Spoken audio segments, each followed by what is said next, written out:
اور ہم نے انسان کو جسے اس کی ماں تکلیف پر تکلیف سہ کر پیٹ میں اٹھائے رکھتی ہے، پھر اس کو دودھ پلاتی ہے اور آخر کار 2 برس میں اس کا دودھ چھڑانا ہوتا ہے، میں نے تاکید کی ہے کہ میرا بھی شکر کرتا رہے اور اپنے ماں باپ کا بھی،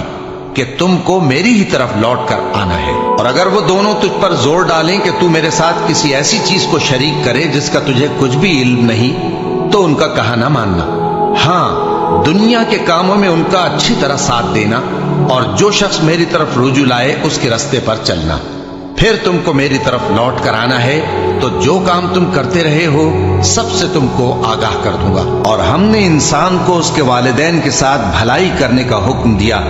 اس کی ماں نے اس کو تکلیف سے پیٹ میں رکھا اور تکلیف ہی سے جنا، اور اس کا پیٹ میں رہنا اور دودھ چھڑانا 2.5 برس میں ہوتا ہے، یہاں تک کہ جب وہ پختہ عمر کو پہنچ جاتا ہے اور 40 برس کا ہو جاتا ہے تو کہتا ہے کہ اے میرے پروردگار، مجھے توفیق دے کہ تو نے جو احسان مجھ پر اور میرے ماں باپ پر کیے ہیں ان کا شکر گزار بنوں، اور یہ کہ نیک عمل کروں جن کو تو پسند کرے، اور میرے لیے میری اولاد کو نیک بنا دے، میں تیری طرف رجوع کرتا ہوں اور میں فرما برداروں میں ہوں۔ اور وہ اپنے ماں باپ کے ساتھ نیکی کرنے والے تھے اور سرکش اور نافرمان نہیں تھے۔ اور جس دن وہ پیدا ہوئے اور جس دن وفات پائیں گے اور جس دن زندہ کر کے اٹھائے جائیں گے ان پر سلام ہے، اور مجھے اپنی ماں کے ساتھ نیک سلوک کرنے والا بنایا ہے اور سرکش و بدبخت نہیں بنایا۔ اور جس دن میں پیدا ہوا اور جس دن مروں گا اور جس دن زندہ کر کے اٹھایا جاؤں گا مجھ پر سلام ہے۔ اور تمہارے پروردگار نے ارشاد فرمایا ہے کہ اس کے سوا کسی کی عبادت نہ کرو اور ماں باپ کے ساتھ بھلائی کرتے رہو، اگر ان میں سے ایک یا دونوں تمہارے سامنے بڑھاپے کو پہنچ جائیں تو ان کو اف تک نہ کہنا اور نہ انہیں جھڑکنا، اور ان سے بات ادب کے ساتھ کرنا، اور عجز و نیاز سے ان کے آگے جھکے رہو اور ان کے حق میں دعا کرو کہ اے پروردگار، جیسا انہوں نے مجھے بچپن میں شفقت سے پرورش کیا ہے تو بھی ان کے حال پر رحمت فرما، اور اللہ ہی کی عبادت کرو اور اس کے ساتھ کسی چیز کو شریک نہ بناؤ۔ اور ماں باپ اور قرابت والوں اور یتیموں اور ناداروں اور رشتہ دار ہمسایوں اور اجنبی ہمسایوں اور پاس بیٹھنے والوں اور مسافروں اور جو لوگ تمہارے قبضے میں ہوں سب کے ساتھ حسن سلوک کرو، بے شک اللہ تکبر کرنے والے، بڑائی مارنے والے کو دوست نہیں رکھتا۔ اور جس شخص نے اپنے ماں باپ سے کہا کہ میں تم سے بیزار ہوں، کیا تم مجھے یہ بتاتے ہو کہ میں زمین سے نکالا جاؤں گا، حالانکہ بہت سی قومیں مجھ سے پہلے گزر چکی ہیں؟ اور وہ دونوں اللہ کی جناب میں فریاد کرتے ہوئے کہتے تھے کہ کمبخت، ایمان لا، اللہ کا وعدہ سچا ہے۔ تو کہنے لگا یہ تو پہلے لوگوں کی کہانیاں ہیں، یہی وہ لوگ ہیں جن کے بارے میں جنوں اور انسانوں کی دوسری امتوں میں سے جو ان سے پہلے گزر چکی عذاب کا وعدہ تحقیق ہو گیا،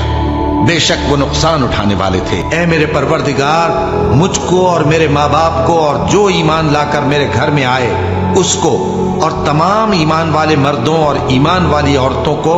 معاف فرما،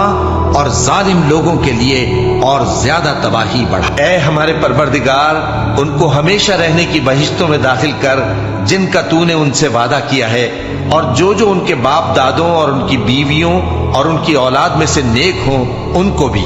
بے شک تو غالب ہے، حکمت والا ہے۔ اور ان کو بری حالتوں سے بچائے رکھیو،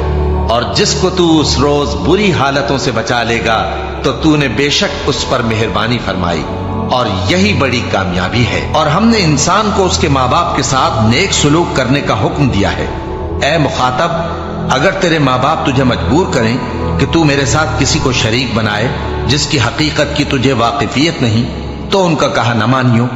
تم سب کو میری طرف لوٹ کر آنا ہے، پھر جو کچھ تم کرتے تھے میں تم کو جتا دوں گا۔ اور جو لوگ ایمان لائے اور نیک عمل کرتے رہے ان کو ہم نیک لوگوں میں داخل کریں گے۔ اے پروردگار، مجھے توفیق عنایت کر کہ جو احسان تو نے مجھ پر اور میرے ماں باپ پر کیے ہیں ان کا شکر کروں اور ایسے نیک کام کروں کہ تو ان سے خوش ہو جائے، اور مجھے اپنی رحمت سے اپنے نیک بندوں میں داخل فرما۔ اے یحییٰ، ہماری کتاب کو مضبوطی سے تھامے رہو، اور ہم نے ان کو لڑکپن ہی میں دانائی عطا فرمائی تھی اور اپنے پاس سے شفقت اور پاکیزگی دی تھی، اور وہ پرہیزگار تھے اور وہ اپنے ماں باپ کے ساتھ نیکی کرنے والے تھے اور سرکش اور نافرمان نہیں تھے۔ اور جس دن وہ پیدا ہوئے اور جس دن وفات پائیں گے اور جس دن زندہ کر کے اٹھائے جائیں گے ان پر سلام ہے۔ اے بنی آدم، دیکھنا کہیں شیطان تمہیں بہکا نہ دے، جس طرح تمہارے ماں باپ کو بہکا کر بہشت سے نکلوا دیا اور ان سے ان کے کپڑے اتروا دیے تاکہ ان کے ستر ان کو کھول کر دکھا دے۔ وہ اور اس کے بھائی بند تم کو ایسی جگہ سے دیکھتے رہتی ہیں جہاں سے تم ان کو نہیں دیکھ سکتے۔ ہم نے شیطانوں کو انہی لوگوں کا رفیق بنایا ہے جو ایمان نہیں رکھتے۔ کہو کہ لوگو آؤ، میں تمہیں وہ چیزیں پڑھ کر سناؤں جو تمہارے پروردگار نے تم پر حرام کر دی ہیں۔ ان کی نسبت اس نے اس طرح ارشاد فرمایا ہے کہ کسی چیز کو اللہ کا شریک نہ بنانا اور ماں باپ سے بدسلوکی نہ کرنا، بلکہ حسن سلوک کرتے رہنا اور ناداری کے اندیشے سے اپنی اولاد کو قتل نہ کرنا، کیونکہ تم کو اور ان کو ہم ہی رزق دیتے ہیں، اور بے حیائی کے کام ظاہر ہوں یا پوشیدہ ان کے پاس نہ پھٹکنا، اور کسی شخص کو جس کے قتل کو اللہ نے حرام کر دیا ہے قتل نہ کرنا، مگر جائز طور پر، یعنی جس کا شریعت حکم دے۔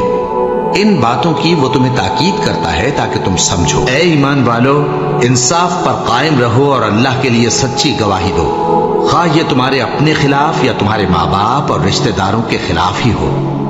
اگر کوئی امیر ہے یا فقیر تو اللہ ان دونوں کا زیادہ خیر خواہ ہے، بس تم خواہش نفس کے پیچھے چل کر عدل کو نہ چھوڑ دینا۔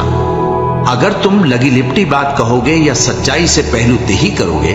تو جان رکھو اللہ تمہارے سب کاموں سے واقف ہے۔ تم پر فرض کیا جاتا ہے کہ جب تم میں سے کسی کو موت کا وقت آ جائے تو اگر وہ کچھ مال چھوڑ جانے والا ہو تو ماں باپ اور رشتہ داروں کے لیے دستور کے مطابق وصیت کر جائے۔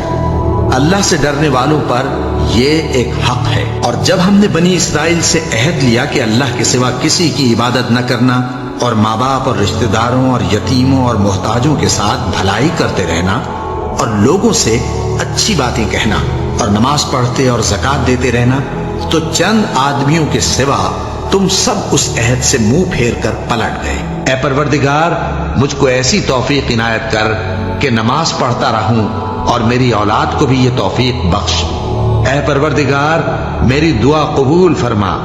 اے پروردگار، حساب کتاب کے دن میری اور میرے ماں باپ کی اور مومنوں کی مغفرت کیجو۔